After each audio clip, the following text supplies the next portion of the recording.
evening. I'm Meg Crahan, the director of the Cuba Program at Columbia University and the webinar series Cuba and Beyond, which obviously this evening is including Peru. On behalf of Columbia University, the Institute of Latin American Studies, and the Cuba Program, we want to welcome all of the members of the audience and urge them to put any questions they have in the Q&A room. We will gather them together at the end of the three presentations, and there will be hopefully ample time for our three speakers to respond to them. We are also announcing a time change. Our November 4th update on U.S.-Cuban cooperation on environmental issues will start at 5 o'clock and run from 5 to 7 instead of our normal time from 6 to 8. I will now introduce our three speakers in the order in which they are going to speak.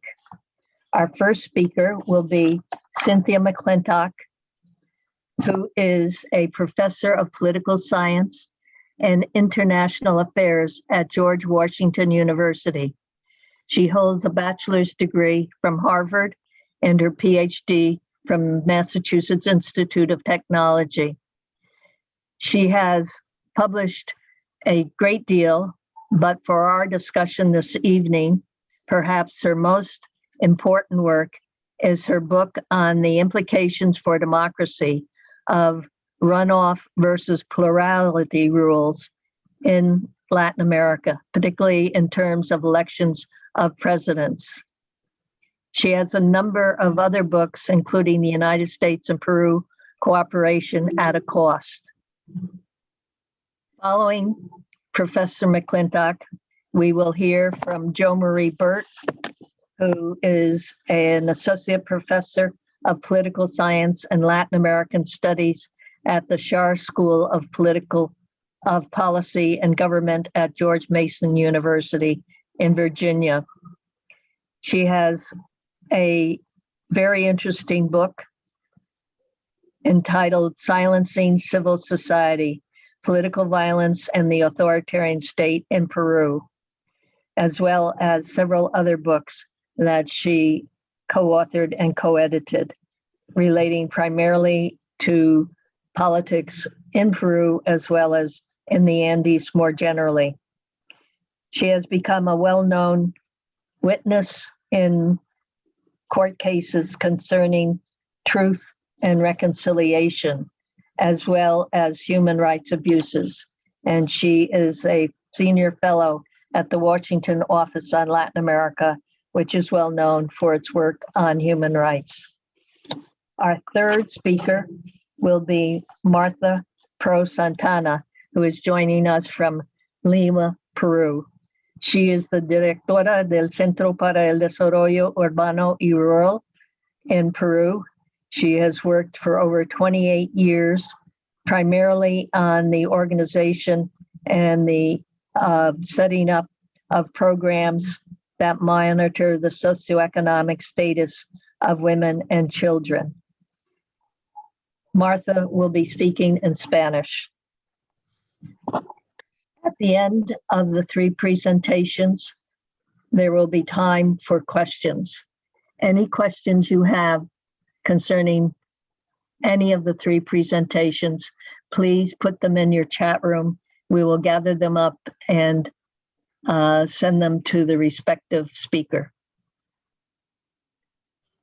Thank you for your attendance here this evening, and we will begin with Professor Cynthia McClintock. Thank you so much, Meg. Thanks to Columbia University for this invitation. And let me see if I can get my my screen up.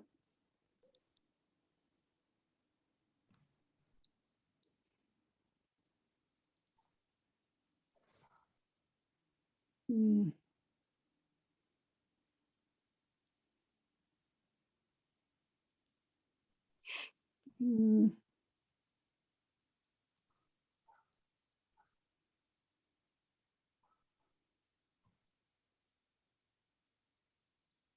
Oh, whoops, I think I see maybe what it's, sorry. I haven't done this for a while.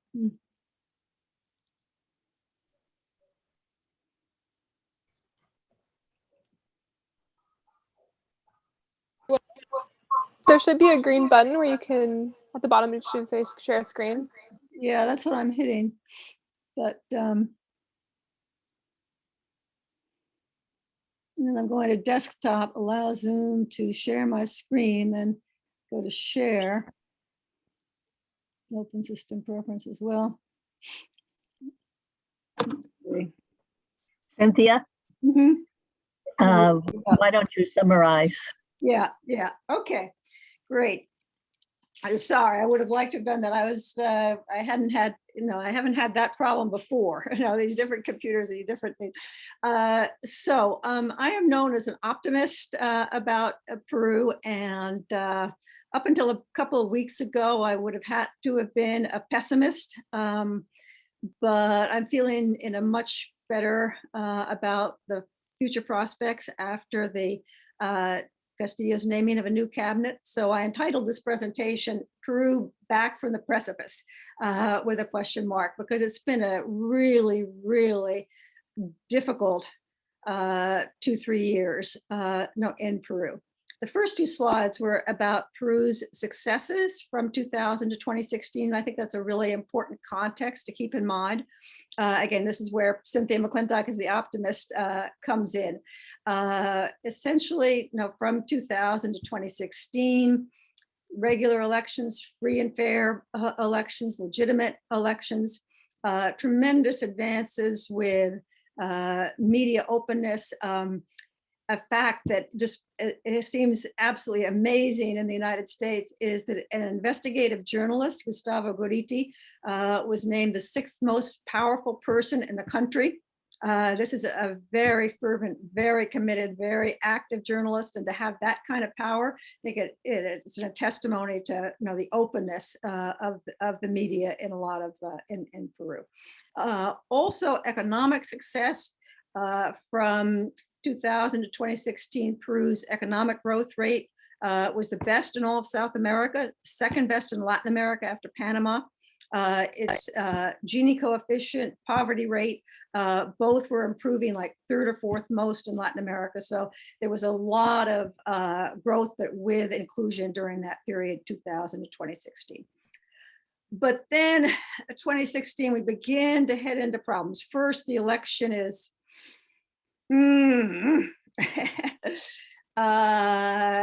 centrist was surging, Julio Guzman, and he was disqualified just very, very close to the first round. And the first round winners, Keiko Fujimori and Pedro Pablo Kaczynski. Pedro Pablo Kaczynski hailed from the far right. It's now pretty clear that he was also behind bribing electoral commission people to disqualify Guzman. I think it was very unlikely that he would have prevailed as someone hailing quite from the right, but again, a complicated election. The left, Veronica Mendoza, was for very good reason terrified of a victory by Keiko Fujimori, and supported PPK, enabling him to be elected. But it's a very, very narrow win, so that's a problem. And it's also a problem that Keiko was vengeful. And, I'm not going to be too nice to Keiko in this talk. I don't think Joe Marie's going to help me either. For some reason, I don't think so. Not going to be too nice. Very vengeful opposition, obstructionist. Again, these are center rightists. There was no reason to be so obstructionist. It wasn't like there were huge policy differences, but very, very confrontational, difficult. Finally, then another big problem is the corruption scandal, the Odebrecht corruption scandal breaks open. Now, this is as a result of the plea bargain in the United States, but Pedro Pablo Kaczynski is implicated. His impeachment in March 2018 comes about in good part because he's trying to kind of cover this up and get around it somehow. And ultimately, again, lots of things happen, but ultimately March 2018, he's impeached, and the second vice president, Martin Vizcarra, succeeds him. Vizcarra looks at PPK's problems with the Fujimoristas, as known the Fujimorista party, and decides, I'm not going to go that route. I'm not going to try to be nice. I am going to get out there and fight. I am going to be, just as aggressive as they are. And that was sort of what he did. And Peruvians liked it a lot. Needless to say, the legislature was not so happy. And so essentially from March 2018 into November 2019, there's a lot of conflict between the executive and the legislature. And again, Vizcarra is kind of trying to exploit this, but nothing too much good is getting done for Peru during this period. And then kind of in a surprise, in November 2019, Vizcarra is impeached. And 2020, Vizcarra is impeached, and this gives rise to a sense of what just happened. The country wasn't really thinking this was going to happen. Vizcarra remained very popular, and again, he was confronting a legislature that had lost any kind of legitimacy, and the interim president named by the Congress, Manuel Merino, was perceived as a political hack, and this is where you get 3 presidents in the course of 1 week. In late 2020, very strong protests. Youth go out to protest, and middle classes go out to protest. The concern is democracy, and ultimately Merino resigns, and to everyone's surprise, it was very, unexpected, but a legislator from a centrist party called the Partido Morado emerges as president, Francisco Sagasti. And he proceeds from November 2020 to be the interim president, and by virtually all accounts did a good job during this period that he was president. But it's a really, really tough period because obviously in March 2020, the pandemic has hit Peru just tragic. I'm sure most of the people in our audience know that by the official figures of Johns Hopkins University, that the per capita fatality rate in Peru is the worst in Latin America. It is, I think it's 600 per 1,000 people, whereas the next worst is Brazil at 280 or something like that. And the US is a little bit over 200. These are all as of September. So it was a horrific death toll. When I was in Peru in August, it was what everybody was talking about. My uncle died, my grandfather died, the neighbors there, everyone in the family was infected. It was just an incredibly tragic situation. It's not clear to me that Peru is really that much worse than so many other Latin American countries. But my own sense, there was a commission that went to Peru and kind of doubled their figures overnight after looking at deaths that were not being counted. So it's very possible that if other countries had correct figures, their numbers would be a lot higher. And we can't really count on Brazil to be doing a good job with its numbers, right? So, but what is clear is that this was a terrible toll.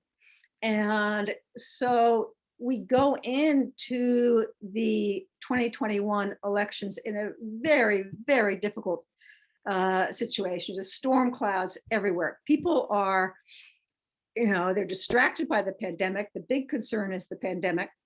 At the same time, and again, this toll of the pandemic was about triple the number of fatalities in something like a year and a half as occurred under the 10 years of Sendero Luminoso, to put this in context. Triple year and a half versus 10 years. A horrific, horrific death toll. And the economy, of course, this was not because Peru didn't try with a lockdown. They tried with a lockdown, but for lots of reasons we can't talk about here, that failed. But in the midst of all of that, the economic decline was the second worst in Latin America after Venezuela during this period. So it was just a terrible period. So we head into the 2021 election with basically a preoccupied public, a public that's looking at this corruption scandal. And I forgot to mention in February 2021, this is only a couple of months before the election, Vacuna Gate breaks open, where again the public had been looking at Martin Vizcarra and still believing that he was honest, and all of a sudden it's revealed that actually he was getting his own vaccine on the side, and all of the the deals with Sinopharm were not transparent, and he is now tarnished. So many politicians tarnished by corruption. So the quote traditional political class, which has always been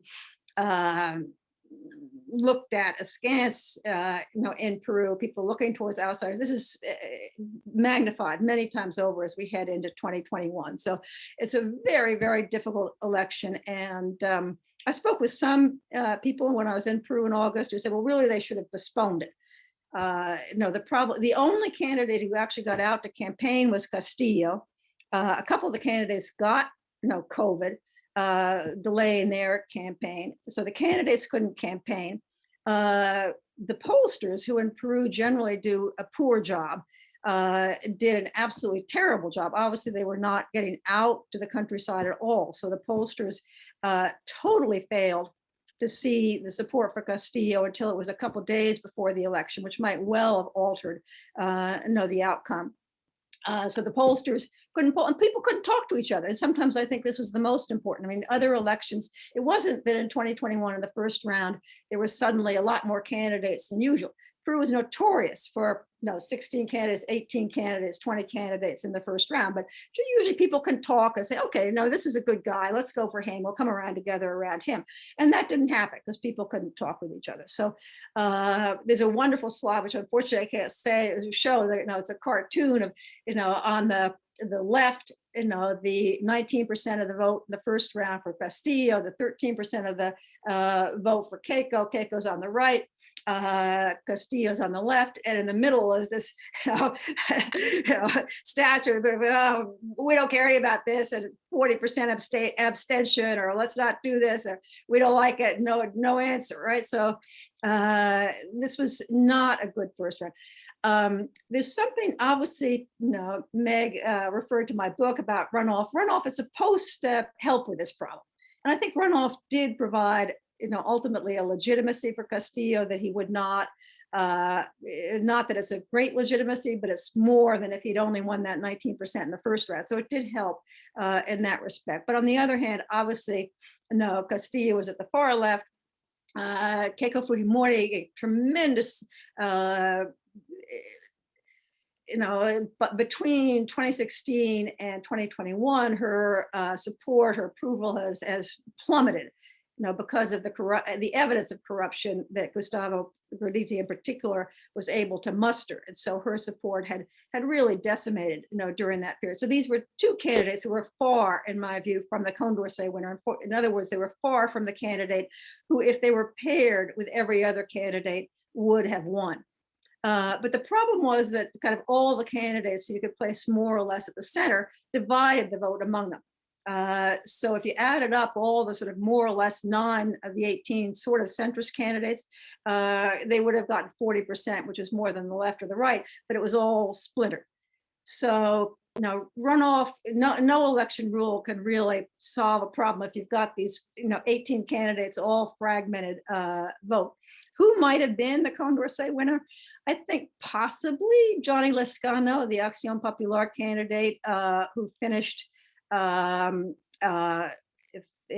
I believe. He was the first of the, he just defeated Veronica Mendoza, who might also possibly have been a Condorcet winner. She was the candidate for what's now called in Peru and I'll use the term because everybody in Peru uses it, so it's helpful, the caviar left. And there was another candidate, two more on the center right, George Forsyth.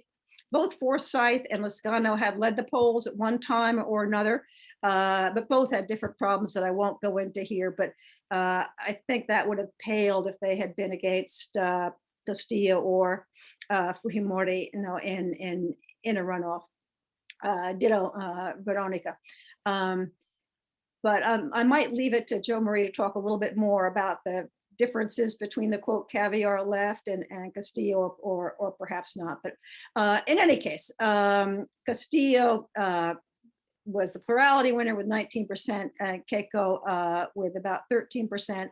And it's important to mention here because it's important to know with respect to Castillo that the right was strong in this election. I was frankly rather shocked.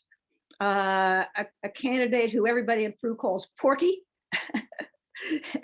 managed to get some 11–12% of the vote. Hernando de Soto was another candidate on the right, just behind Keiko. So there were three strong candidates on the right. So again, it went Castillo,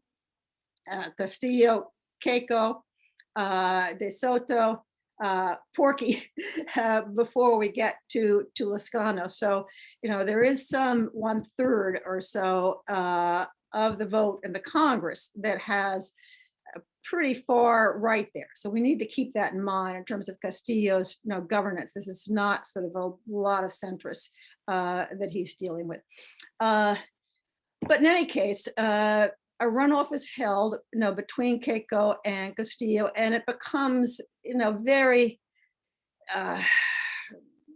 very sad in many ways. Keiko makes all kinds of challenges, a smear campaign. There was the word to smear as a terrorist, to sort of charge anyone even without evidence as a terrorist became a verb, teruquear. It was Peru's going to become Venezuela tomorrow. And very, very polarizing. Castillo tried hard to moderate. I think his essential support in the first round had been his base in the teachers union. My own sense is that this was his, he had led a teachers strike back in 2017 and was pretty well known to folks in the Highlands in particular for his leadership of that strike. And given that none of the other candidates were catching fire, my guess is that a lot of the teachers in remote highlands areas in particular said, hey, Castillo's a good guy, vote for Castillo.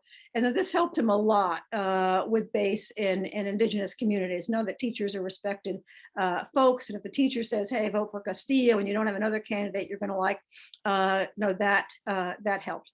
But for the runoff, people are obviously, again, he comes from nowhere. And for the runoff, everyone is questioning, who is Castillo? Who is this guy? And the big question was Castillo's relationship with Vladimir Cerrón. And Cerrón was the founder and leader of Castillo's party, Peru Libre. And Cerrón would have been the candidate for Peru Libre, but he had been convicted of corruption when he was the head governor of Huancayo and could not run. So Castillo became the candidate even after the platform of the party was written. And of course, everybody is asking, what does Castillo really stand for? How does he relate to Cerrón? Now, one point to keep in mind here is that when Cerrón chose Castillo as the candidate, or when the two of them chose each other as the candidate, nobody in a million years thought Castillo was going to win. So it wasn't that important a decision because no one thought he had a chance in the world to win the election. So they just need a candidate, right? But again, coming back to the point about journalists, this is not a good environment for an election because I talked to one journalist. Why didn't you go to Chota from Cajamarca? Castillo hails from Cajamarca, northern province of Peru. Why don't you go there and talk to people and find out? I mean, he was once a member of Peru Posible. What did this mean, et cetera, et cetera. And I was like, well, in the middle of COVID, we're going to take an airplane and then we're going to get in a colectivo and then we're going to go, walk to this community. What? Are you crazy? Of course we couldn't do that. So there was sort of a lack of information, and it's not really clear what the relationship is between Castillo and Cerrón. But if I had the PowerPoint, maybe Joe Marie will.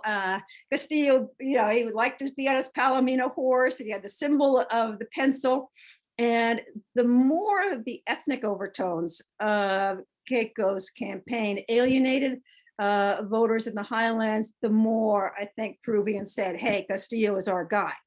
Now, again, there's a lot of arrogance that seeps through her discourse, and this kind of accusing everybody as a terrorist, accusing people of being ignorant. All of this led to, ultimately, in the runoff, the narrowest of victories. This was less than half a percentage point that Castillo ultimately won by. But he pulled it out. I think a lot because of these factors that people in the highlands, in particular, with the exception of Junín, the province where Cerrón comes from, they were not so keen on this. They don't like Cerrón particularly. But in a lot of the southern highlands, Castillo got more than 80% of the vote. Lima, by contrast, was a bastion for Keiko with some 65% of the vote in Lima. So this distinction between the provinces in Lima is important, not just because of the historical cleavages in Peru, but also because the legislature in Peru does include quite a lot of legislators from the provinces. But in any case, I see I've got like 3 more minutes or 5 more minutes, Meg? Something like that. 5? No. So 4. Okay. So it's a very, very narrow victory for Castillo. And then to make matters worse, in terms of kind of cleavages in the country and tensions within the country, Keiko charges fraud for weeks and weeks. And it's not until a week before the actual inauguration date that Castillo is declared president-elect. And again, a continuation of her kind of smear campaign allegations, obviously taking a card from the Trump playbook. But ultimately, the election monitors, everyone is basically in agreement that narrow as it was, Castillo won. So again, Castillo had been promising through a lot of this time that he would govern as a moderate.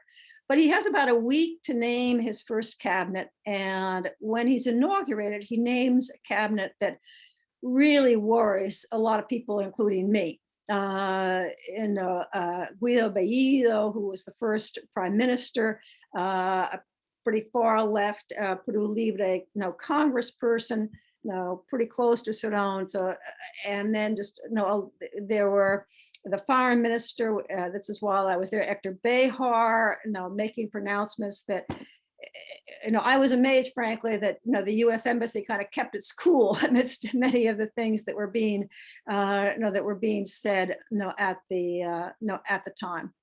But I was shortening the story a lot here. But obviously, we have a Congress where Castillo, with the caviar left combined, is about 1/3 of the vote. So, he's got to think about the possibilities of impeachment. He's got to think about votes of no confidence. He's got to think about the perception of his relationship with Cerrón. And when Bellido comes out and says, hey, let's think seriously about expropriating a major gas concession called Camisea, this goes against what Castillo has been saying. And he decides, this is back in October 6th, to fire Bellido and name a new cabinet, and Joe Marie will talk more about this. The new prime minister is a woman, which is one of the things too I haven't mentioned is Cerrón. This is what I termed an unreconstructed left. Cerrón was educated in Cuba, and his views seem to come from kind of 1960s Cuba. There was one cartoon, the machista Leninista ideology. The first cabinet included fewer, I'm sure Marta will talk about, included fewer women than any cabinet in a decade or more. So there were a lot of concerns about And this had long been a division between, quote, the caviars and the Cerrone, left, views about women, views about gay people, other kind of these kinds of civil liberties, issues. But it's a woman who's the head of the new cabinet, retaining Franke, retaining Velarde, and a solid team. So I'm a lot more optimistic now that there's going to be a capacity for governance. There's a lot of good things happening. Mineral prices are very high. So this gives the government some revenue to do things like, in the Lima media, of course, very opposed to Castillo. So they're getting support from the media in the provinces, radios, quite a few new programs beginning that will increase support, especially in those areas. And again, the legislature is a very divided legislature. Remember, this is a right. Keiko is, she's really, I would say, kind of ancient history at this point, and De Soto and Porky, and these are not people who are getting along with each other all that well. And there are a lot of legislators from the provinces in Acción Popular, in Acuña's party, who mostly want to kind of get along, so I think there's a potential there for governance, which I know I was worried about a couple of weeks ago. And the vaccination program has been moving ahead, so that's all good news. The economic growth for this year is expected to be around about 9% above the Latin American average, so that's good news. So there's a lot of good news in the last month or so that I hope means that Peru has moved back from the precipice that I feared it was at, a month or so ago. So Thank you very much, Cynthia. Work, but Jo Marie Burt. Thank you, Meg. Thank you, Columbia and Elas, for organizing this. It's great to be here with Cynthia and Martha. So I'm a little disconcerted because I'm usually the optimist on panels like this. And so I'm actually not as optimistic as Cynthia for reasons that I think will become clear as I move forward with my presentation. But I'm actually very encouraged to hear of Cynthia's optimism, and I appreciate your wonderful overview of the past 20 years, which you set the stage for the extreme instability that we've seen in Peru over the last few years. Despite all the positive things, I think is really quite remarkable and requires further explanation. So I'm just going to give a very quick overview of where things are, kind of building a little bit on what Cynthia's already said. And then I'm going to try to just kind of highlight 3 ideas that I think help us try to understand where we are. Though I think, again, further theorizing and explaining needs to be done to help us understand where we are today. So as Cynthia has noted, the 2021 elections in Peru were marked by very high levels of polarization and baseless claims of fraud put forth by Keiko Fujimori and her allies. Ultimately, we know Pedro Castillo was recognized as the victor and inaugurated as president on July 28th, 2021. Castillo promised big political, economic, and social changes, including a constituent assembly to rewrite and replace the 1993 Constitution. However, he faces severe challenges from within and from without. On the one hand, I'm going to talk about the without first. On the one hand, Castillo lacks a majority in Congress. His Peru Libre party has only 37 seats in the 130-member Congress, which, as Cynthia has mentioned, is dominated by conservative opposition parties that, while they are divided, are viscerally united in their hostility to the Castillo administration.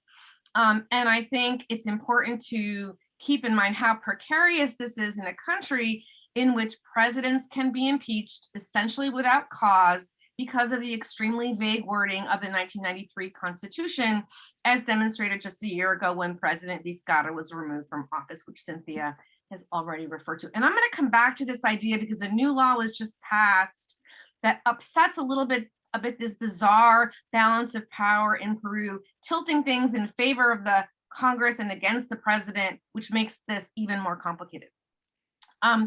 But in fact, I'm afraid that the biggest challenge facing the Pedro Castillo government might be not the hard right parties in Congress who have vowed to see him removed from office even before he was inaugurated president, but the very party that brought him to office, Peru Libre, and his own weak leadership style. As Cynthia's mentioned, Peru Libre is led by Vladimir Cerrón, a former governor of Junín, and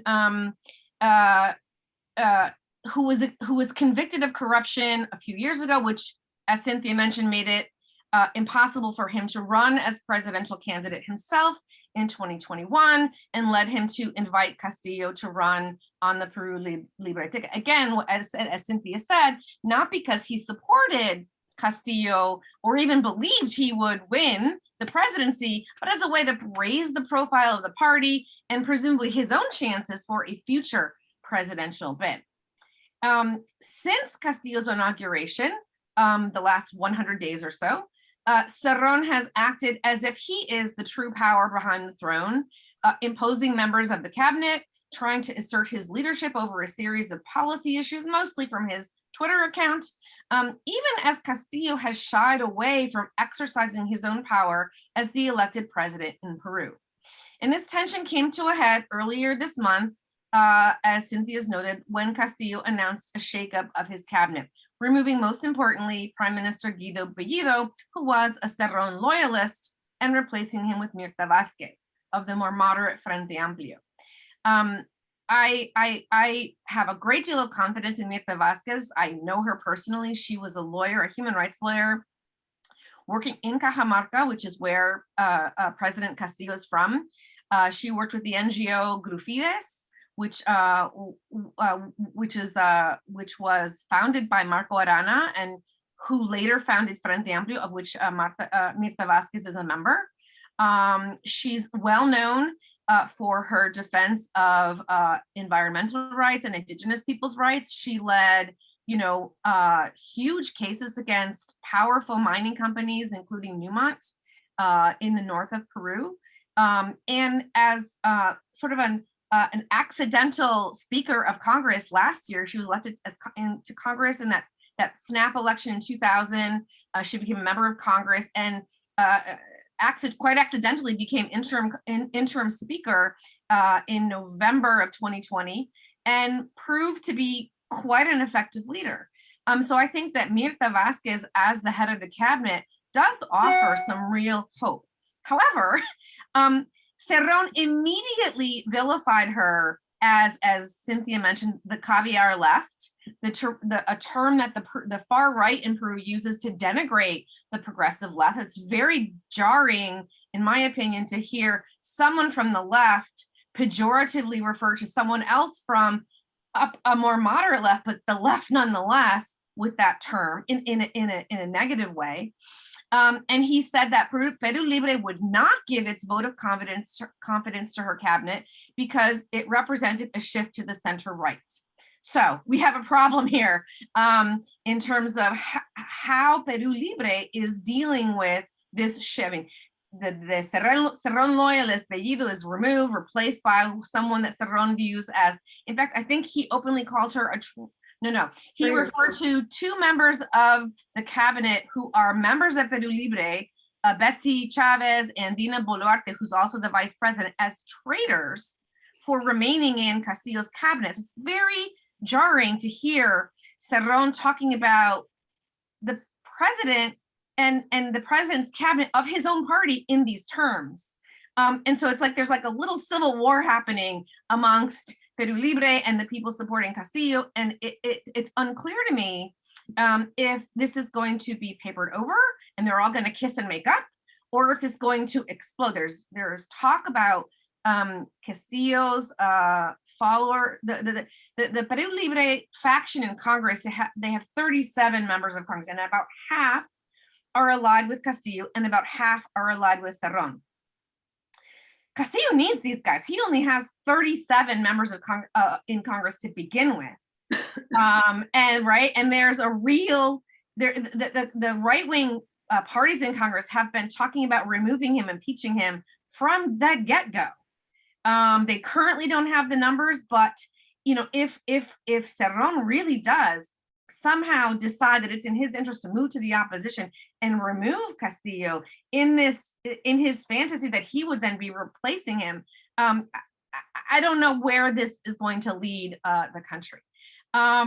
So if Castillo is unable to keep his party together, he's going to face, obviously, a very difficult time governing, as these right-wing parties in Congress are circling around him like vultures, awaiting an opportunity to impeach him. And here's where that recent law that was just passed comes in. Congress passed a law overruling a presidential veto of that very law that limits the president's ability to censure the Congress. In the 1993 Constitution, after the president has carried out 2 censures of the Congress, he can dissolve the Congress and convene snap elections. The law does not at the same time limit the Congress's ability to impeach the president using that very vague moral incapacity clause. This gives Congress huge leverage and undermines the position of the executive. A lot of people have called this unconstitutional. They call it a serious imbalance in the equilibrium between the executive and legislative branches in Peru. And so this leads me to be a little bit more, if not outright pessimistic, at least very concerned about how things are going to play out given this scenario. I do think that, Mirta Vasquez gave her presentation before Congress when she was seeking her approval from the Congress for her cabinet. And she focused on bread and butter issues. She focused on the need to address the pandemic. She focused on education, getting kids back in schools, which is very important, as we know from here as well, from the United States as well. She talked about jobs and the economy. She said, we're not really focusing right now on a constituent assembly, which, for the Cerrón faction is a problem. They want a constituent assembly and they want it now. And so, I think for some members of Congress, her bread and butter focus is appealing and might get her she only needs a simple majority to get her cabinet through. So she might be able to do that, but then we still have this equilibrium that I'm talking about. So now I'm going to switch a little from the day-to-day nitty-gritty of the last 100 days and talk about just a few ideas that I've been kind of kicking around to help us understand what's going on in Peru. And the first idea I want to discuss is polarization. The 3 ideas are polarization, improvisation, and fragmentation. And I just love the way that those sound, right? Polarization, the idea here is that the polarizing dynamic of the elections, driven in part by what Cynthia has written about in her book, the second round dynamic, which, as Cynthia was saying, had the elections taken place a month before, a month after, the 2 candidates who made it to the second round might not have been Keiko Fujimori or Pedro Castillo. It might have been 2 more centrist candidates. And so the polarizing dynamic that we're seeing now, we might not be seeing that. However, because these were the 2 candidates, the far right candidate and the far left candidate, as a result, the period between the first and the second round vote was extremely polarized. And because the right has grasped onto this concept of election fraud and refuses to let it go, and they continue to engage in this, what Cynthia referred to the terruqueo, the constant red baiting of Castillo and many members of his cabinet and his government, this dynamic of polarization is continuing and ongoing, and really creates a very unstable dynamic. And I think, one of the members of Congress for the right, I think her Luciana Tudela, her father was the prime minister under Alberto Fujimori, has said that the mere fact that Castillo named Bellido as his prime minister is sufficient cause to impeach him. She said this just a couple of days ago. She's been saying it for the last 100 days. So the right is not giving up on its idea that it needs to remove Castillo from the presidency. Linked to this dynamic of polarization, I think it's important to also note the presence of the emergence of far-right hate groups, La Resistencia and other movements that are emerging, organizing, intimidation campaigns, engaging in targeted attacks. During the elections process, they focused their attacks on elections officials, trying to intimidate them into declaring fraud. They even would set up protests outside the homes of the head of the Jurado Nacional de Elecciones and the OMPE in an effort to intimidate and pressure them. And they've also, the prosecutor in the Fujimori, the Keiko Fujimori case, Jose Domingo Perez, has also been the focus of their attacks. And post-election, post Castillo's inauguration, there have also been attacks against other figures perceived to be either allied with or too condescending towards the current government, including former Supreme State Prosecutor Avelino Guillen, who was the person who brought charges against and achieved a conviction of Alberto Fujimori for crimes against humanity. Independent journalist Jaime Chincha has also been the object of their attack. So this virulent, very right-wing groups on the street, organizing protests, mobilizing, attacking in supermarkets and outside people's houses is a fairly new thing, and a reflection of this polarizing logic, I think. The second thing I want to talk about is this idea of improvisation, which I'm thinking about changing to incompetence, but I haven't quite gotten there yet. But this focuses on the way the Castillo government itself has been handling itself in its first 100 days of being in office. There's a profound lack of coherence and factionalism within Peru Libre and in the Castillo government that is really damaging its ability to govern the country. And I think that contributes to fueling this polarizing logic. I think it gives encouragement to the right that they can get away with this because the government is perceived as so weak, and so it's improvising so much. It's important, I think, to remember that Castillo came to power promising pretty big changes. He promised political change. He promised a new constitution. He promised economic change, changes in the neoliberal model that many people see as not responding to the needs of the majority, especially in the context of the pandemic, which Cynthia has already discussed at length. And cultural change, I think, especially in terms of addressing the problem of racial discrimination and the dominance of Lima-based elites in the way the country is run. But so far, what we see is just utter improvisation, weak leadership, lack of direction in fighting, in coherence, and that's where I'm leading towards maybe even just outright incompetence. From the very beginning, you saw the improvised nature of the government. I mean, when Castillo was naming his cabinet, he literally did not have all of his cabinet members, and then there was protest by some members of the cabinet over other cabinet picks because they were seen as either not being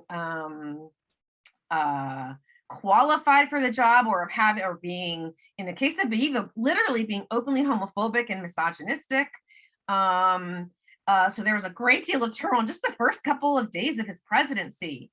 There were some procedural missteps, which meant that Peru Libre, although they're the majority party in Congress, they don't have an absolute majority, but they're the biggest caucus in the Congress. They weren't able to obtain congressional leadership because of a simple procedural misstep. So now the right wing has control of the Congress. So there you can see a little bit of how this improvisation is undermining the Castillo government. There's also some real questions about Castillo's leadership style. This is 100 days into his government, and this is a man who's never been elected to public office. So clearly he is a neophyte. So you've got to give him maybe perhaps a little bit of room, but 100 days into it, he still seems uncomfortable in his shoes as president. He kind of still acts like he's in campaign mode, right? He's not a leading or forceful presence. And this is evident in his inability to address this problem of factionalism within Peru Libre itself. And you see this, there's been battles between Castillo and Cerrón. There were instances when Castillo was literally seen as Cerrón was seen as telling Castillo what to do.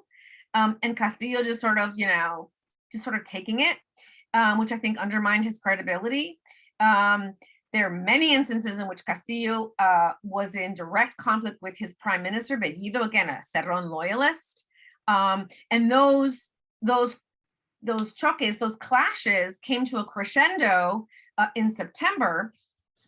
For example, Bellido said that Peru Libre was going to nationalize Camisea Gas, and the president had to, say no, we're not going to do that, because the economic consequences of that would be huge. Although I heard that just yesterday, he said that he is going to nationalize Camisea Gas. So again, this is like even more confusing because there's a lot of flip-flopping going around, right?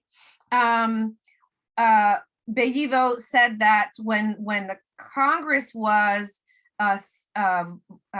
calling to interpolating Minister of Labor Iber Maravi, Bellido said that the president would call a vote of confidence against the Congress if it did that.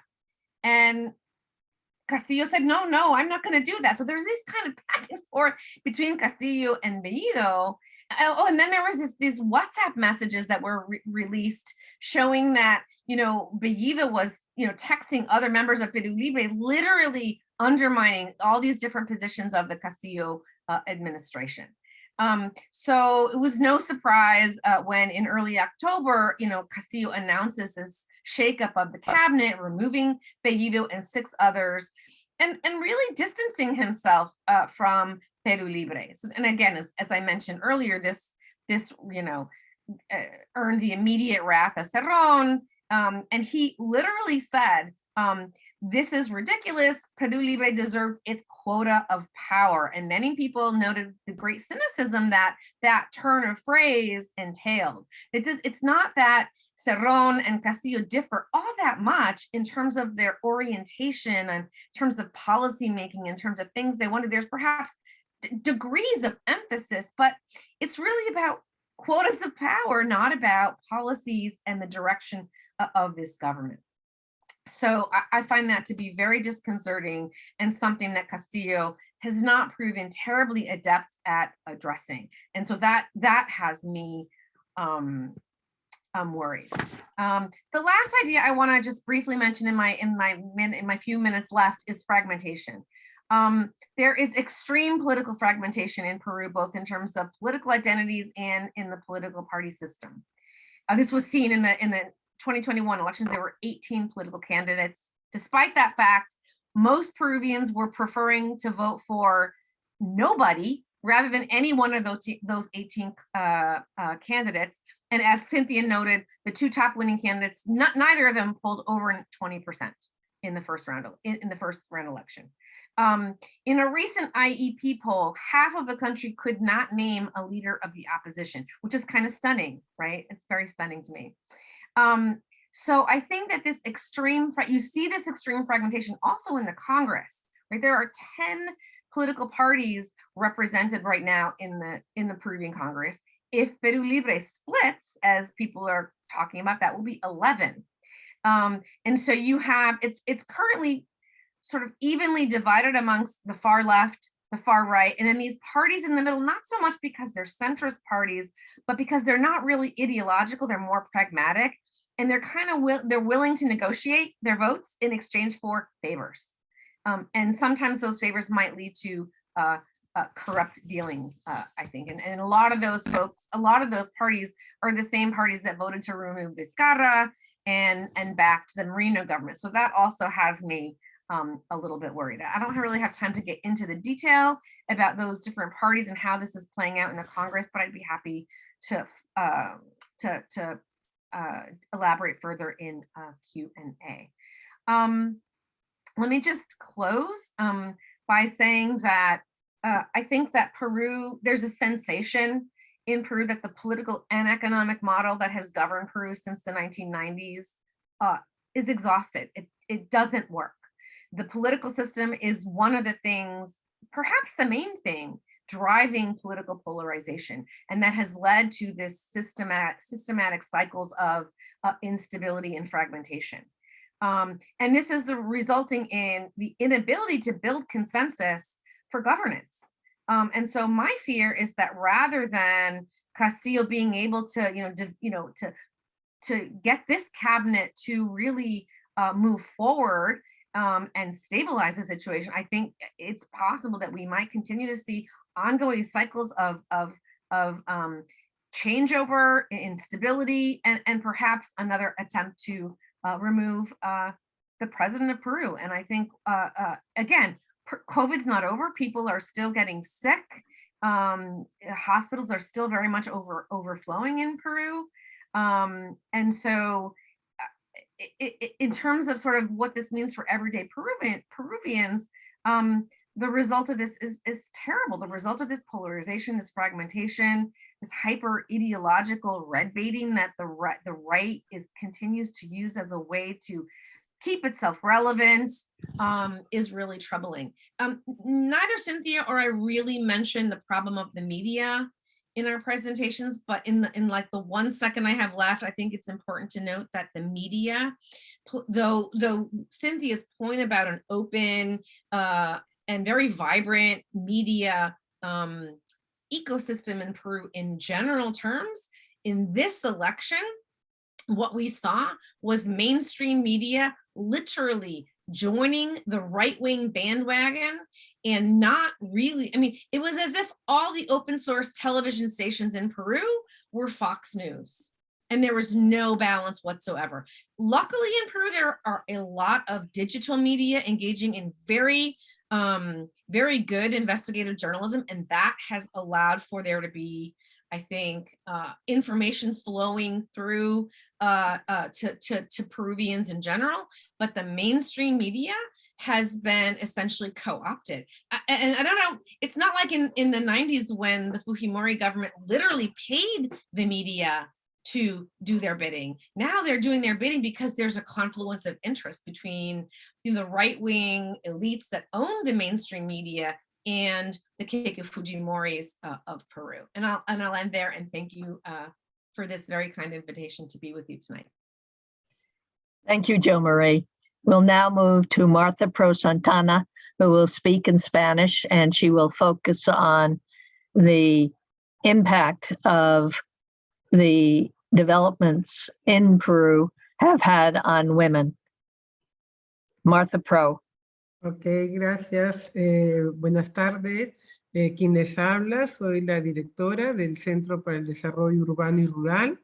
Agradezco la invitación del programa Bellón del Instituto de Estudios Latinoamericanos de la Universidad de Columbia.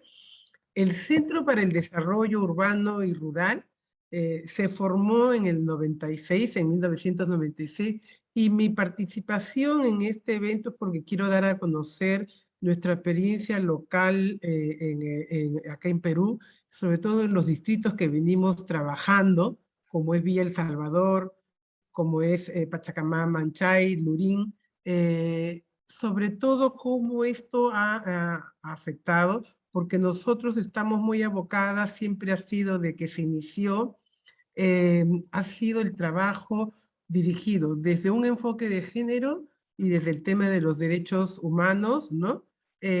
Trabajando con las mujeres, con las y los jóvenes, ¿no? En primer lugar, nosotros hemos venido, como todos los países, siendo azotados por la pandemia, teniendo un escenario de crisis permanente por la COVID-19. Esto marcó una situación de crisis permanente en el país. ¿Y por qué? Por el impacto de las pérdidas de vida, porque llegamos al final de 2020 con más de 140.000 fallecidos, y otra cosa también fue el colapso del sistema de salud para atender a más de 1 millón de personas contagiadas, ¿no? En paralelo se desató una crisis laboral que sobrepasó incluso en importancia a la que vivió en el plano político, porque ya lo habían explicado bien las compañeras, tuvimos 3 presidentes sucesivos en el transcurso de una semana, en noviembre del 2020, ¿no? Hubieron olas de protesta de ciudadanas donde mujeres y jóvenes salieron a las calles en noviembre, donde un grupo, porque nosotros sí les llamamos, son un grupo de usurpadores, que tomaron el poder, ¿no? La presidencia, y que después de 6 días tuvieron que renunciar, ¿no? Teniendo como cabecilla a Merino de Lama. Estas protestas fueron protagonizadas, ¿no? Por una multitud de jóvenes que, desafiando la pandemia, porque era en plena pandemia, salieron a manifestarse por la democracia. El resultado es que tuvimos 2 jóvenes que fallecieron, Inti Sotelo y Brian Pintado, ¿no? Murieron por disparos de las fuerzas policiales, y que este grupo fue el que dieron la orden para que se les rebasara con todos los jóvenes y mujeres que salieron a las calles. Bueno, luego vino la designación del presidente Sagasti. Él convocó a la jurista feminista Violeta Bermúdez, ¿no? Para ponerse al frente de la presidencia del Consejo de Ministros y Ministras. En el Congreso estaba asumiendo la presidencia legislativa la señora también feminista Mirta Vázquez, que en la actualidad ella está como premier del gabinete del actual presidente Castillo, quien está ayudando muchísimo, porque en un momento las mujeres sentimos que el tema de género se nos iba por el desagüe, el tema xenofóbico apareció tremendamente, no había claridad en eso, se le exigía también mucho a Verónica Mendoza, ya que estaba en una alianza con Castillo, a que esas cosas no se perdieran, porque son luchas que han hecho las mujeres y no podemos retroceder en eso. Pero bueno, ahora está ahí tratando ahora de que se apruebe hoy día entre hoy y mañana, el gabinete actual del presidente Castillo. Vamos a ver qué resultado vamos a tener, ¿no? A la fecha. Pero lo más importante es que en ese momento del 2020 también se reconoció a las feministas como la defensora de la democracia. Más allá de esta presencia en las calles, en las redes sociales, quedó evidenciada la participación juvenil, ¿no? En las movilizaciones ciudadanas, y que además de eso se había convertido en un nuevo y potente poder de convocatoria. Entre mujeres y jóvenes, ya sabemos que en este país cualquier cosa que se quieran atrever a hacer, vamos a tener que salir a las calles, ¿no? Después también se visibilizó con la crisis, definitivamente, se desnudó esa situación, esa inútil apuesta por la economía de mercado, la debilidad del Estado peruano, ¿no? Y una fragilidad en cuanto al empleo, porque ya que teníamos 3 millones de personas que perdieron empleo, y hasta un 82% de las trabajadoras, ¿no? No pudieron regresar a sus labores en plena, afectadas por la cuarentena, ¿no? La gran mayoría fueron mujeres trabajadoras informales, ¿no? Adicionalmente a eso, hay que sumarle el 500.000 de microempresarias, ¿no? Que se habían quedado sin el autoempleo, porque ellas mismas se habían generado una microempresa. El otro tema también importante fue la virtualidad, ¿no? Que llegó con la pandemia para quedarse, pero que también es importante porque las plataformas digitales están marcando nuevos escenarios, pero también trajo dificultades para la gran mayoría de las mujeres, ¿no? Una por las brechas digitales, ¿no? Producidas en barreras de conectividad, el acceso a equipos apropiados, también las posibilidades, ¿no? O la disponibilidad de planes de datos para poder entrar. No todo el mundo tiene computadora, no todo el mundo tiene acceso e ingreso para poder tener, ¿no? Un plan que le permita estar, ¿no? Conectada permanentemente. Y lógicamente el confinamiento también, pudimos ver que por la emergencia sanitaria no significó una disminución en el nivel de la violencia, ¿no? Por el contrario, se aumentaron los niveles de violencia y feminicidio. CEDUR en sus programas institucionales, como nosotros trabajamos el tema de derechos de capacidades, trabajamos el tema de salud holística y lo que es incidencia y gobernabilidad. Tuvimos dificultades para desarrollar las metas, ¿no? Programadas que nos planteamos entre el 19 y el 21, 3 años, porque esos son los fondos que teníamos. Sin embargo, en el 2020, con dificultades y superando algunos problemas, continuamos las acciones del Programa de Desarrollo de Capacidades, ¿no? Y también tuvimos que hacer ayuda humanitaria porque esa era la emergencia, la urgencia. Y así implementamos, por ejemplo, locales comunales con materiales prefabricados para que se puedan realizar las ollas comunes al final ya de la cuarentena. El apoyo sí en la cuarentena con la virtualidad. Entonces logramos aglutinar a grupos de mujeres por ubicación de viviendas aledañas, ¿no? Otorgándoles la conectividad, ¿no? Y así pudimos desarrollar talleres, ¿no? De afirmación, de manejo de las emociones. Durante la cuarentena, las mujeres, nosotros teníamos un programa que venimos desarrollando hace más de 10 años, que es la formación de terapeutas, como en el tema holístico, ¿no?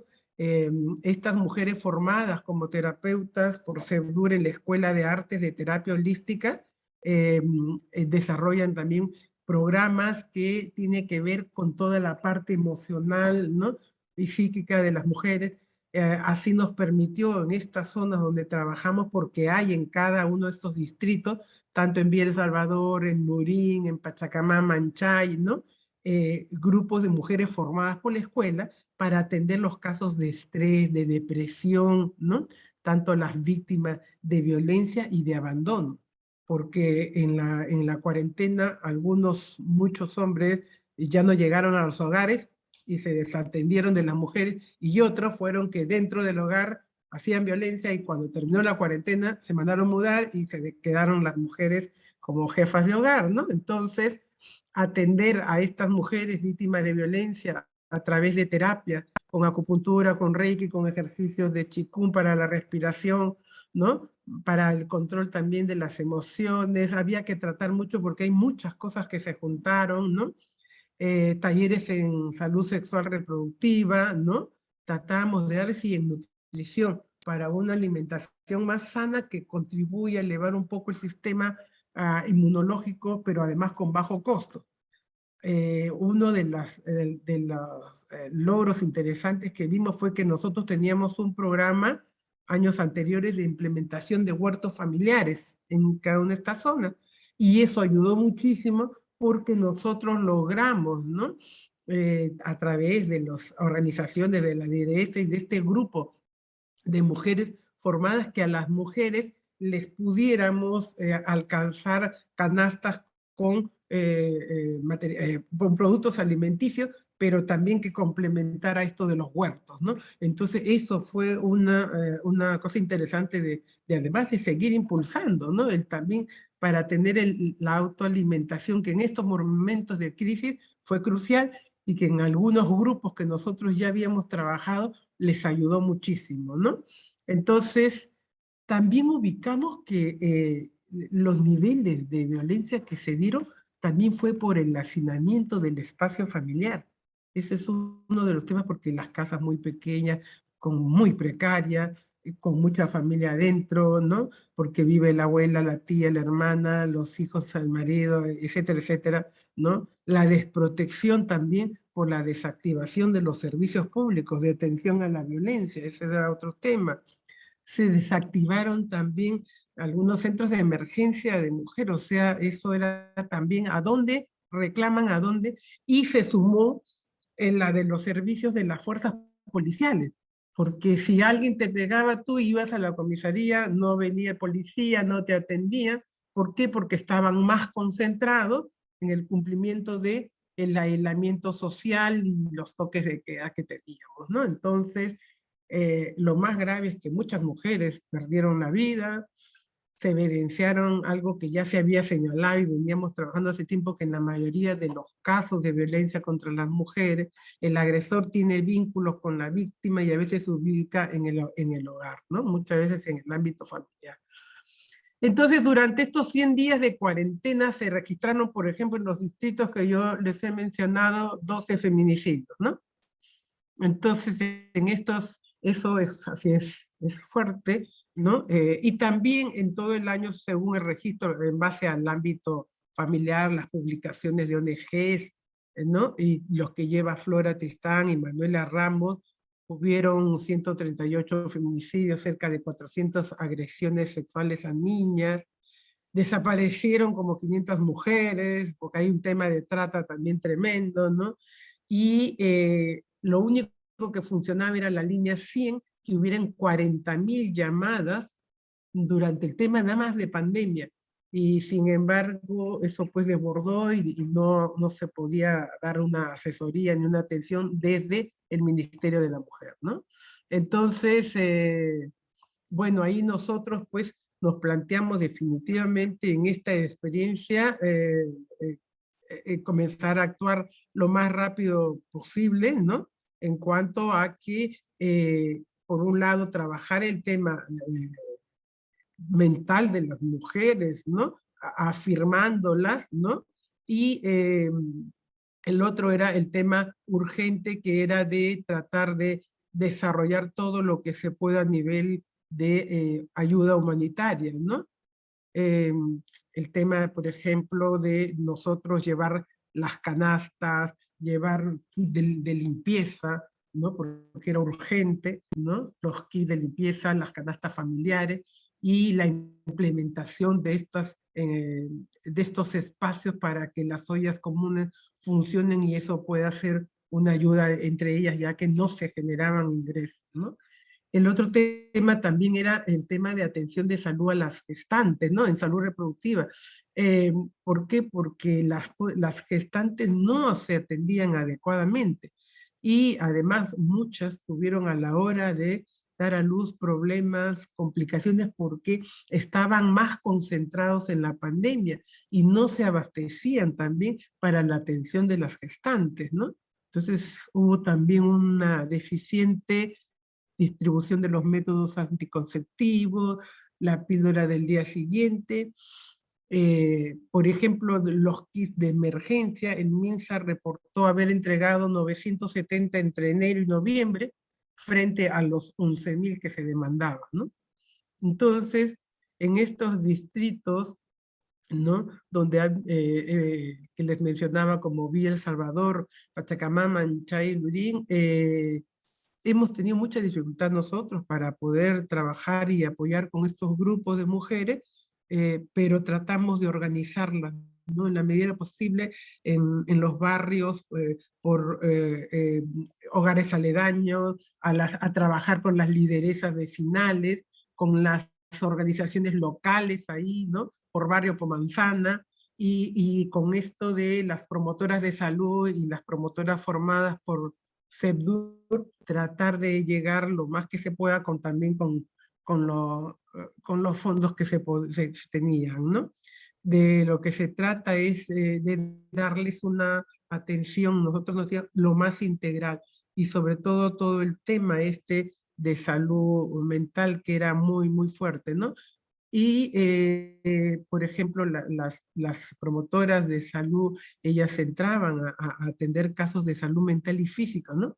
De manera natural, recogiendo que la ancestralidad de la medicina tradicional china y también la medicina andina, a través de las hierbas, de una serie de cosas que manejamos acá, ¿no? Entonces, esto también sentimos que fue una gran ayuda porque se sentían un poco más tranquilas, habían temas de afirmación, temas sobre la muerte, porque muchos de los hogares tenían también un familiar fallecido, y hasta a veces 2 o 3, cómo trabajar eso, cómo entender lo que se estaba viviendo, esto de la no planificación, la inseguridad, ¿no? Porque el confinamiento y el hacinamiento de estos espacios trajo pues muchos problemas con la pareja y también con la relación de los hijos, ¿no? Y también se dieron, por supuesto, violaciones con adolescentes mujeres y a veces incluso, ¿no? Llegando a embarazos también, ¿no? Entonces, la situación permanente de inseguridad que afectó a las mujeres, ellas pues vivían una situación mental no saludable, ¿no?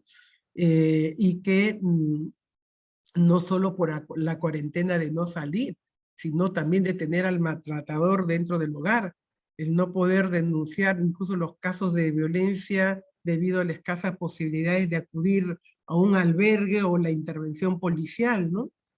También el miedo al contagio, lógicamente, la desesperanza de haber perdido lo que ellas habían generado, ¿no? La desesperación por no contar con productos de alimentación, entonces había que tratar de ahí atender lo que más se pueda, ¿no?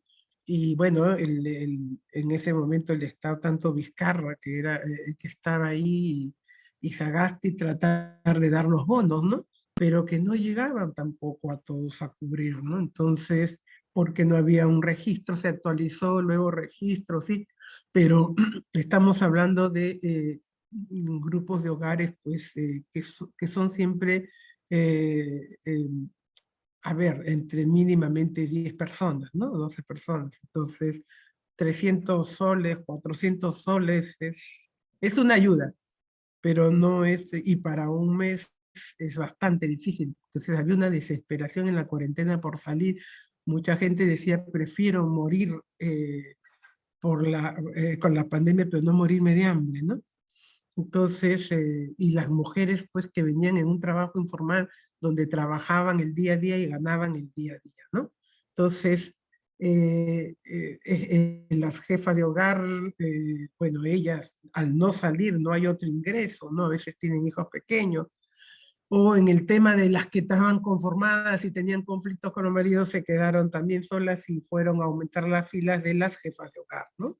Entonces nosotros tratábamos de dar virtualmente capacitaciones para levantar, afirmarla, trabajar todo el tema de empoderamiento, y eso, con todo el dolor, porque hay un dolor de pérdida de familiares, un dolor, un miedo a la inseguridad, pero también habíamos que entrar a trabajar, eso era importante, ¿no? Y cómo mejorar, tratar la relación de convivencia interna que es tan difícil, ¿no?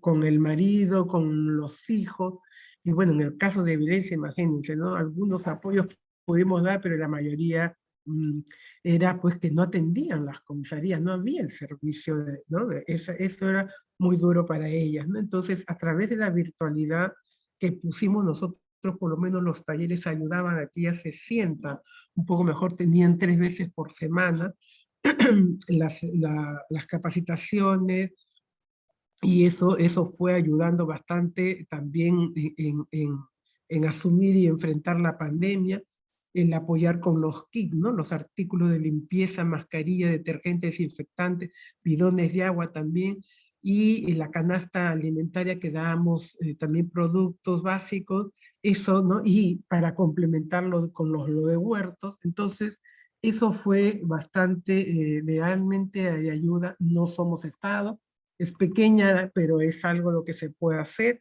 Y interesante también es que, sobre todo, llevábamos también tanquetas de agua, tanquetes le llamamos porque son, eh, eh, como se dice, camiones muy grandes que llevan agua, sobre todo para la parte más alta de la zona de Manchay, Pachacamal, Lurín, ¿no?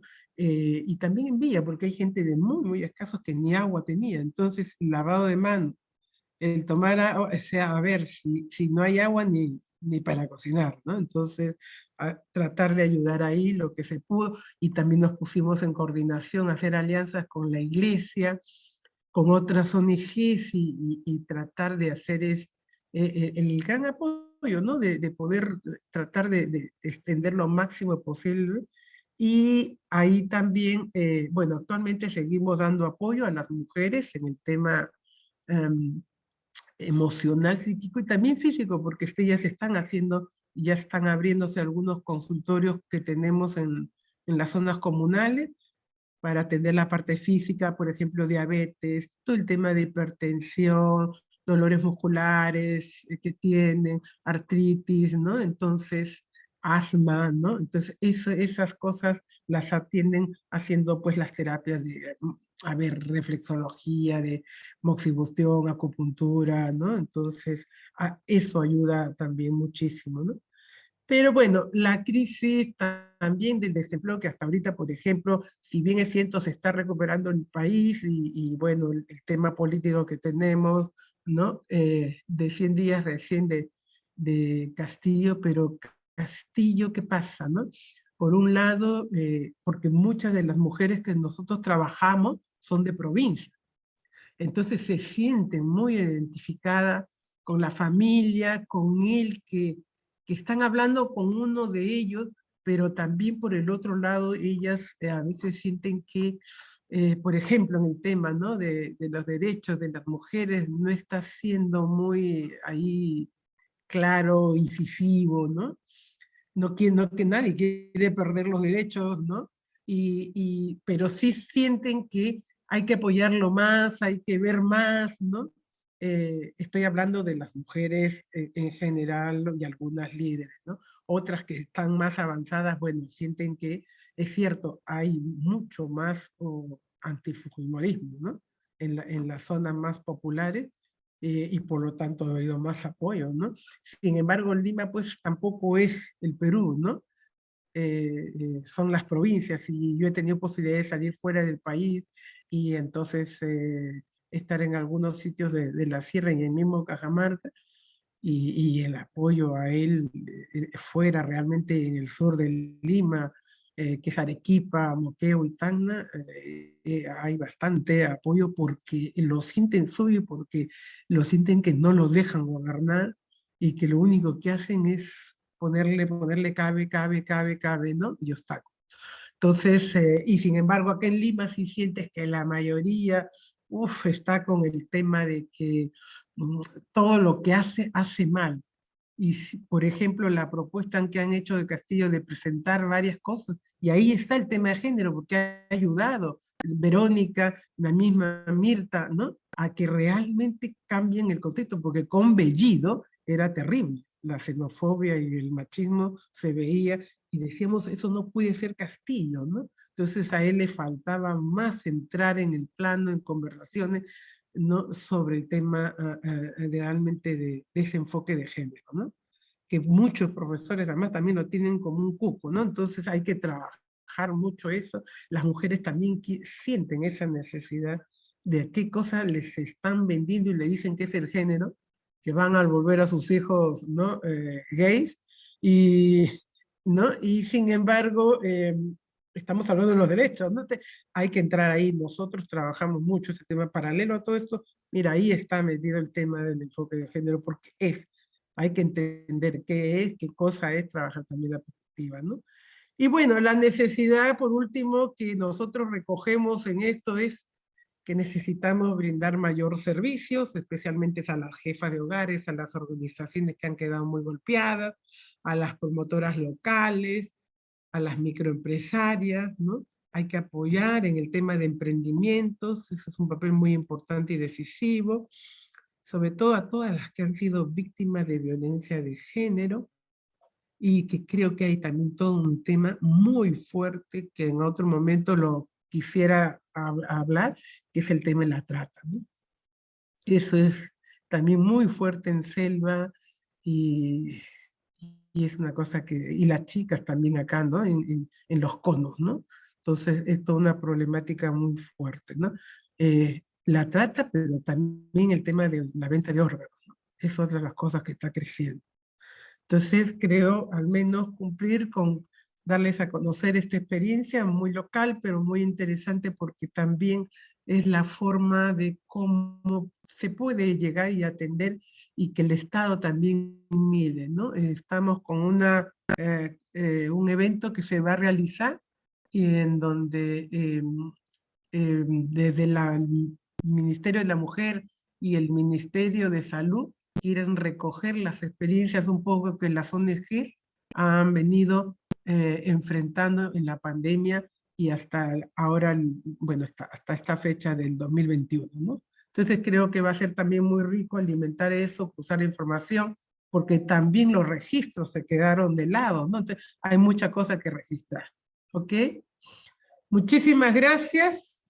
Espero en poco tiempo haberles brindado, ¿no?, una mirada de lo que es el día a día, ¿no?, de las mujeres y de cómo se ha tenido que enfrentar esta situación que ha sido muy dura y que nos deja mucho dolor, pero también nos abre que hay un día más, una puerta abierta para mirar, para no quebrarnos y para seguir avanzando en la lucha de las mujeres y que juntas, ¿no? Hay que ayudarnos, ¿no?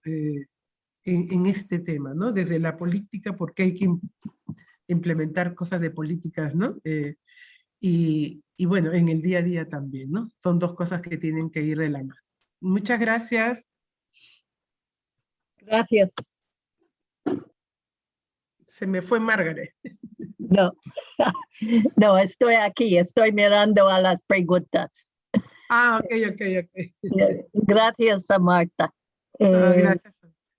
Sí, vámonos a empezar con una pregunta de Anik Benavides, who asks, why did Castillo return recently to the position that camisea should be nationalized?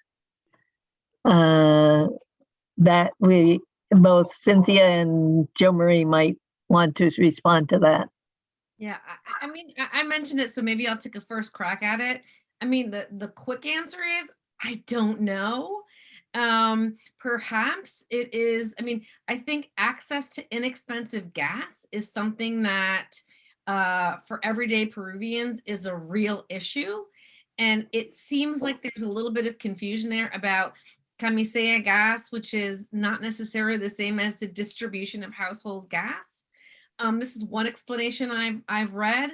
But it could also be a nod to the more radical faction of Peru Libre, in an attempt to kind of bring those warring factions that I was talking about together.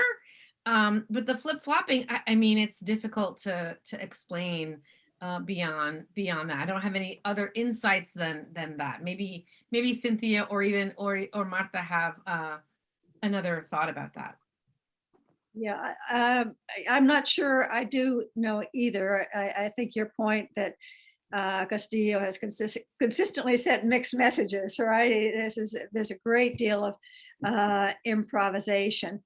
I'd probably add there's a level of sort of lack of knowledge on a lot of these issues. I mean, this is somebody who was a school teacher and a teacher's right. So I would say on the plus side, but I think it's also helpful maybe to understand the mixed messages that he sends and the improvisation. Everybody that I've spoken with who's met with him says he's a nice guy. And I think that is one of the reasons why he was elected, but it also means that he's sort of trying to accommodate people. And it adds to this lack of decisiveness because he is trying to be nice to people. He might also be using it as kind of a negotiation. I mean, clearly there was a question there about his policies, and clearly they do need to negotiate more advantageous agreements with all kinds of companies, and so okay, you make this kind of comment, threat, and maybe it helps you in your negotiations. Maybe not, because they leave. Hay una pregunta para las tres. ¿Qué tipo de programas podemos esperar de Castillo en el futuro cercano? Hay ustedes tienen algunas ideas a dónde va el gobierno en los próximos 100 días. Empezamos con Marta. Ok, yo creo que Castillo, en realidad, un programa especialmente dirigido a las mujeres, creo que no está todavía en eso. Mirta puede ayudar mucho, pero creo que sí hay un tema que él está claro en sacar adelante el tema de, hacer cambios más en el tema de educación, ¿no? El ministerio también de todo lo que es la informática, ojalá, porque eso tiene que ver con educación, mejorar los niveles de educación. Yo espero eso, esperamos eso, que haya siquiera algunos cambios, algunas políticas importantes. De otro lado, también tratar de que realmente se promueva más apoyo a las microempresas de mujeres y y mejorar el nivel precario del empleo de mujeres, ¿no? Creo que esas dos cosas, por lo menos nosotros empleamos, y mejorar los niveles de, por ejemplo, el de salud de atención, ¿no? En salud reproductiva en gestantes a los niños también y niñas, ¿no? El tema de la desnutrición y el tema de salud mental es clave. Yo creo que si queremos avanzar en algo, hay que meterle mano después o paralelo a todo lo que es vacunación, es el tema de la salud mental y eso tiene que ver también con un tema de trabajar, pues justamente el tema de violencia, ¿no? Los niveles de violencia tiene que tratar el Ministerio de Mujer de bajar los índices y dar más atención y poner más énfasis, ¿no? Cynthia? Yeah, I think it was Marta emphasizing Mirta Vasquez's emphasis on the social services, and no, I think he will do that, and I think there's also a desire. Marta mentioned the bonos. There's a desire to get money into people's pocketbooks soon. Increase salaries in hospitals, for example. Many of these government workers, there can be no salary increases. And again, that's sort of one of the benefits of the strong economy and the strong minerals prices, that there are good taxes, and that it's possible to do those kinds of things. I think Joe Marie referred to kind of the big tension here is that Castillo, of course, did make some very big promises, especially as Joe Marie emphasized, the new constitution, and yet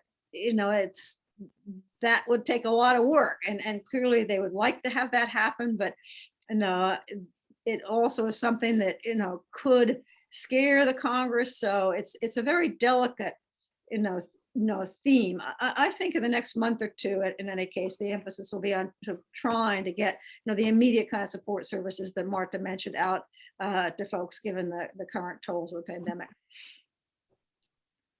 Jo Marie? Yeah, so one big thing that the Castillo government just recently announced is this second agrarian reform. Yeah. As we all know, the first agrarian reform in Peru took place towards the end of the 1960s under the government of General Juan Velasco.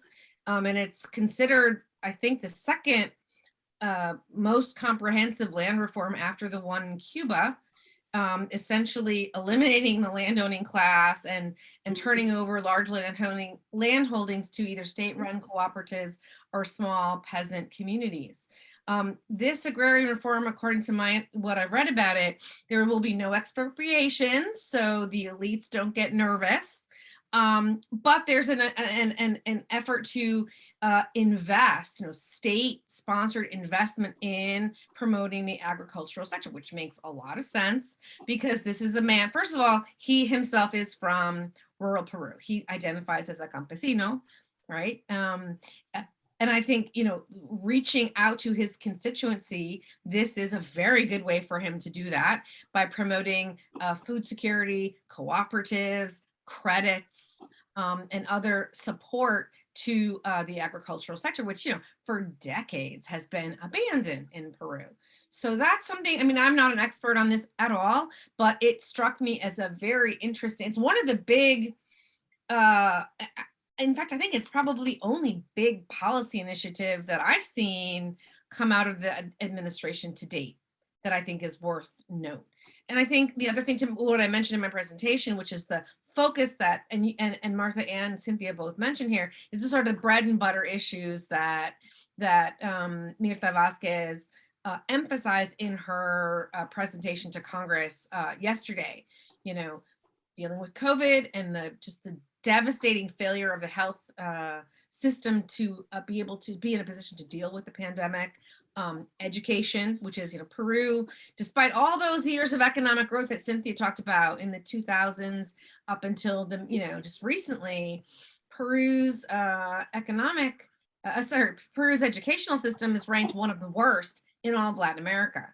So there's a design, again, Castillo is a teacher, so it makes a lot of sense for him to emphasize, I think, reforms in education and jobs and economy. So I think those bread and butter issues are going to be the big focus. The other big question is, what about the Constituent Assembly, right? That he's talked about, that he promised would, you know, be convened separately from the existing Congress, would not replace the existing Congress, would respect, you know, the rules of the game, you know, write up a new constitution, submit it to a referendum, get people to vote in favor or against, sort of like what's happening in neighboring Chile.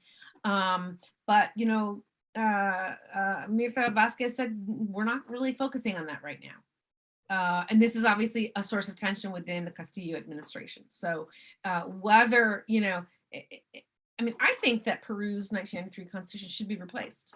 I truly do. But I don't see there being a strong social push towards that end the way we saw in Chile in 2019 that led to the current Constituent Assembly there. I would like to see that, but I don't see kind of the social impetus for that. So yeah, I'll leave it at that. Thank you. Okay. Question for Cynthia. Was there any involvement by international drug cartels in attempting to influence the elections? Not to my knowledge. It's interesting. Obviously, there's a great deal of coca production in Peru and a great deal of drug trafficking. But you know, Joe Marie was highlighting the fragmentation of the political parties. Drug cartels are pretty fragmented in Peru too. It's an endemic problem, and so there's a lot of co-optation and drug money that goes especially into local campaigns, and I think quite a bit of drug money has gone into presidential campaigns too, but it's not kind of one international drug cartel that is managing this. And the policy on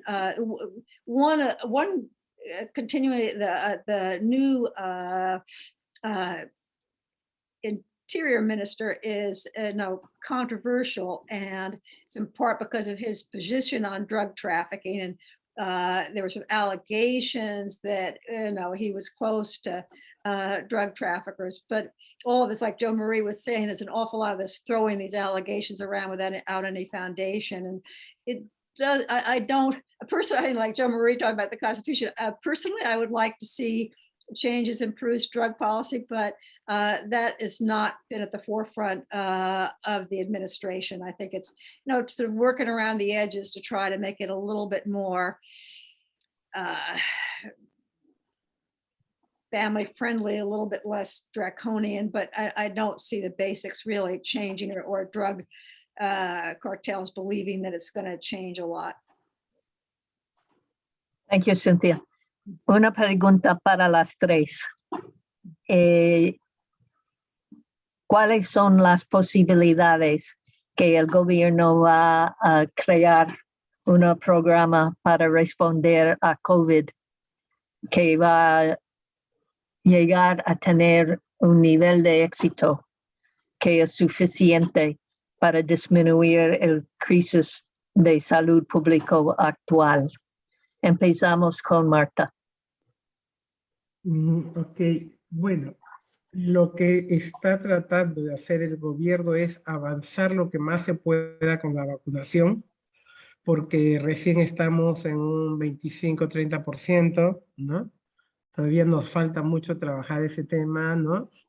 Pero sin embargo se está avanzando, hay que decir, se está avanzando, están haciendo lo mejor, ¿sí?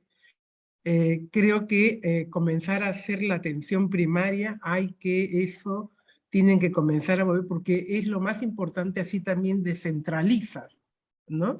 Todo el tema, la atención primaria, entonces ya no tienen que llegar al hospital, ya es mejor atender y de inmediato, ¿no? Que esos centros de atención primaria sean de lo más eficientes, ¿no? Para poder contribuir en el tema del COVID. Y de otro lado, yo sí creo que hay que tener, el COVID tiene que tener un programa paralelo de la vacunación a un tema de salud mental.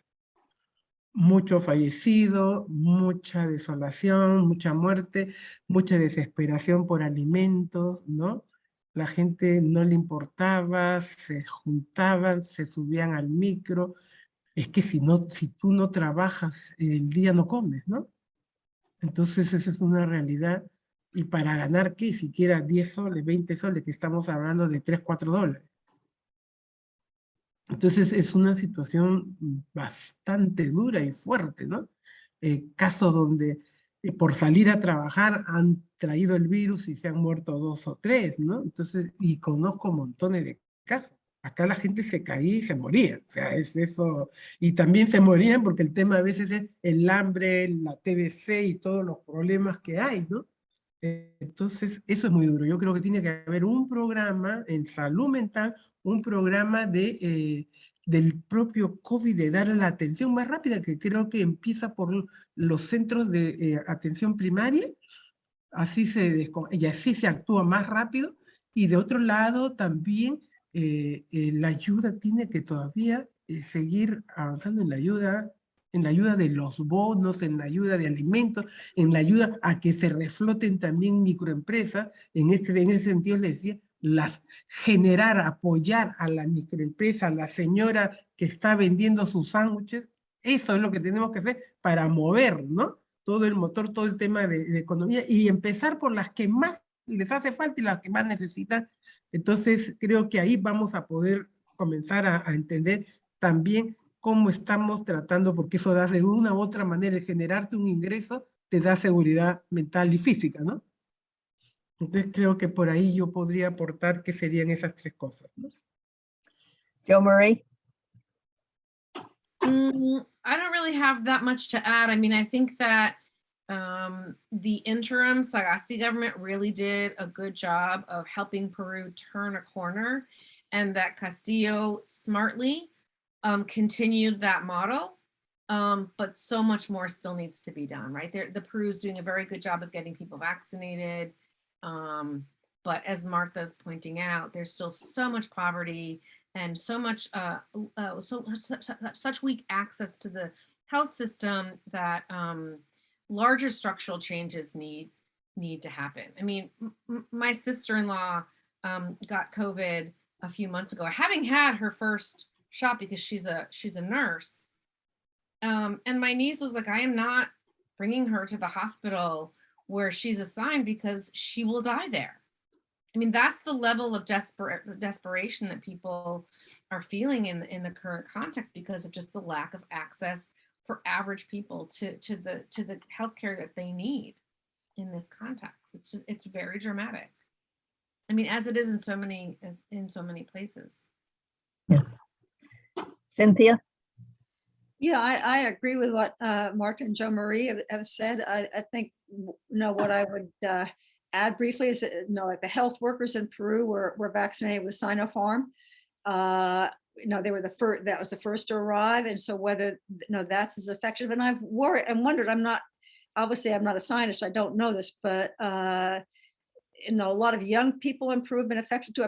I've wondered if it's a more virulent kind of variant that has taken such a horrible toll in Peru, and whether that could mean that there'll be even more need for vaccines. I mean, we're realizing here in the US, the need for boosters, and just like Joe Marie said, people here too getting sick, even though they've had the vaccine. So,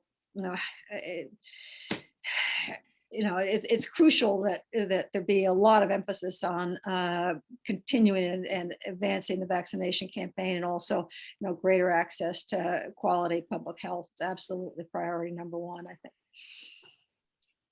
Thank you. On behalf of the Cuba Program and the Institute of Latin American Studies at Columbia University, I want to thank our 3 panelists, Marta Pro Santana, Joe Marie Burt, and Cynthia McClintock, for a very incisive presentation concerning the current situation in Peru. We look forward to hearing more from you all. And thank you to Ellen Johnson and Gretchen Sanchez, who's not here tonight, for keeping us on the mark in terms of technology, etc. So thank you to everyone, including the audience. Gracias. Gracias, thank you. Thank you, Meg, for the invitation to be here with you. Thanks.